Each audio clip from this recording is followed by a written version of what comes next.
জলাশয়ে বাস করত অনেকগুলো ব্যাঙ। তাদের মধ্যে একটি ব্যাঙ ছিল খুবই অহংকারী। একদিন সেই অহংকারী ব্যাঙ বসেছিল জলাশয়ের তীরে এবং অহংকারী কথাবার্তা বলছিল।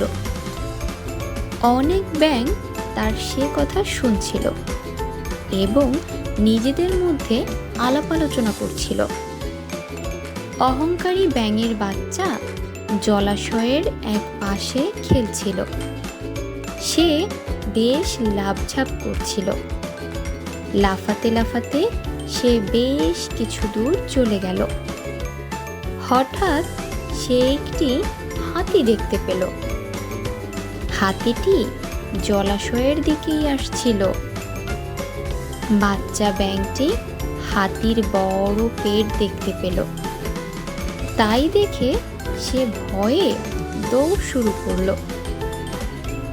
বাচ্চা ব্যাঙটাকে ভয়ে ছুটে আসতে দেখে জলাশয়ের তীরে বসা সব ব্যাঙগুলো লাফিয়ে পড়ল জলাশয়ের পানিতে।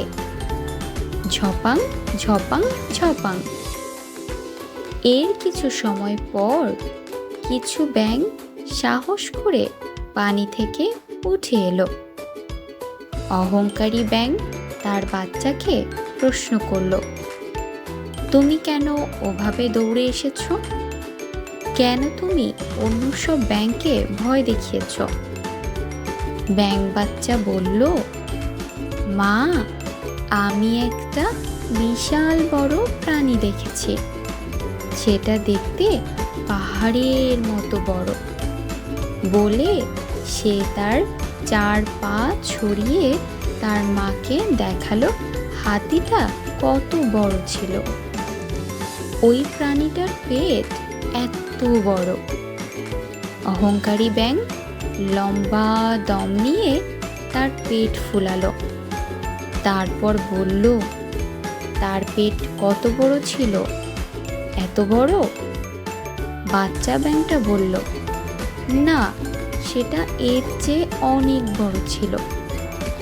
অহংকারী ব্যাঙ তার পেট আরেকটু বড় করলো এবং বাচ্চা ব্যাঙকে প্রশ্ন করলো, সেটা কি এরকম বড় ছিল? বাচ্চা ব্যাঙটা বলল, না, সেটা এর চেয়ে অনেক বড় ছিল। অহংকারী ব্যাঙ তার পেট আরো বড় করলো এবং তার বাচ্চাকে প্রশ্ন করলো, সেটা কি এত বড় ছিল? বাচ্চা ব্যাঙ মাথা নাড়ল, না না না, ওটা এর চেয়েও অনেক বড় ছিল। একটি বয়স্ক ব্যাঙ তাদের দুইজনের কথা শুনছিল।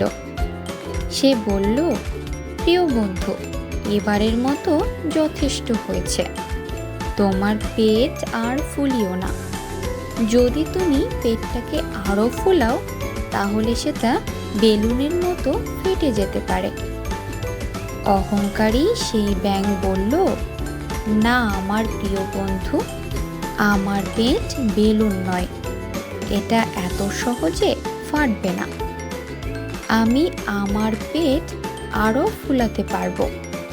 দেখো। এ কথা বলে অহংকারী ব্যাঙ আরো ফুলাতে লাগলো। তার পেট সে আরো ফুলিয়েই গেল। সে একটুও থামল না। ফুলে ফেপে সে ঢোল হয়ে গেল। হঠাৎ পটাশ করে এক বিকট শব্দ হলো। অহংকারী ব্যাঙের পেট ফেটে গেল এবং সে সাথে সাথে মারা গেল। ছোট্ট বন্ধুরা, আজকের গল্প থেকে আমরা কি জানতে পারলাম জানো? আজকের গল্প থেকে আমরা জানলাম অহংকার করা ভালো নয়। আমাদের আজকের গল্পটি তোমাদের কাছে কেমন লেগেছে অবশ্যই কমেন্ট করে জানাবে। আর এমন সব নিত্য নতুন গল্প পেতে আমাদের চ্যানেলটিকে সাবস্ক্রাইব করবে। আর হ্যাঁ, আমাদের ভিডিওগুলো ভালো লাগলে লাইক দিতে ভুলবে না কিন্তু।